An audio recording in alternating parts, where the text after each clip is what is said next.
In the name of the Father, and of the Son, and of the Holy Spirit. Amen. Please be seated.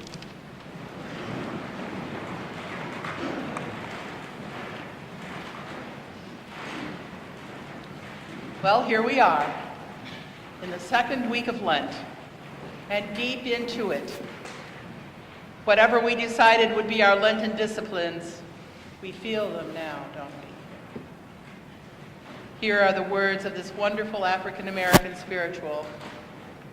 When you plow, don't lose your track.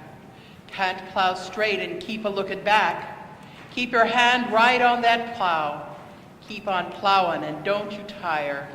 Every row goes higher and higher. If that plow stays in your hand, heads you straight for the promised land. Keep your hand on that plow. Hold on, hold on, hold on. Keep your hand on that plow. Hold on. Now we are in that part of Lent where it gets real. What was it that we wanted to accomplish in these 40 days? Some of us gave things up. Some of us take things on. Some do both. But why do we do this? Is it because we know that we need to examine ourselves, to change for the better, and pay attention to our sin? We are all sinners. You know that. We should know that. No one is exempt. We sometimes get ourselves into a space where we think that we are pretty good, much better than some others. But it's hard, and we don't always recognize who we are on the inside, our shadow self. We have the public face, and then we have the inner face. We fear that we are not good enough, and we judge each other in a way that God does not judge. When we get caught up in our own egos, we guard against all potential humiliation and build a protective wall, and we lose the ability to have insight into our true selves. That is what makes this work of personal change so difficult. Perhaps the biggest task in our work of this 40-day journey is self-acceptance and the coming to real truth that we can only do this with Jesus and the power of the Holy Spirit. I believe that part of the reason you are here today, as I am, is because there are places in our lives when we were changed, and our lives have never been the same.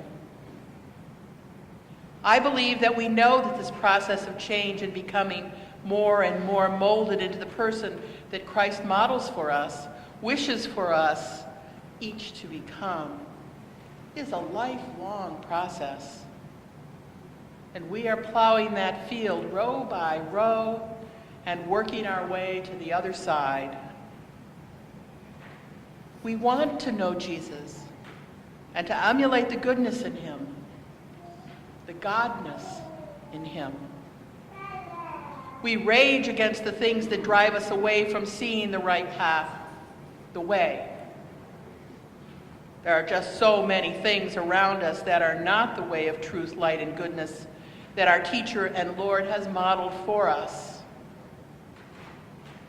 If you want to know Jesus, look at the people that follow him.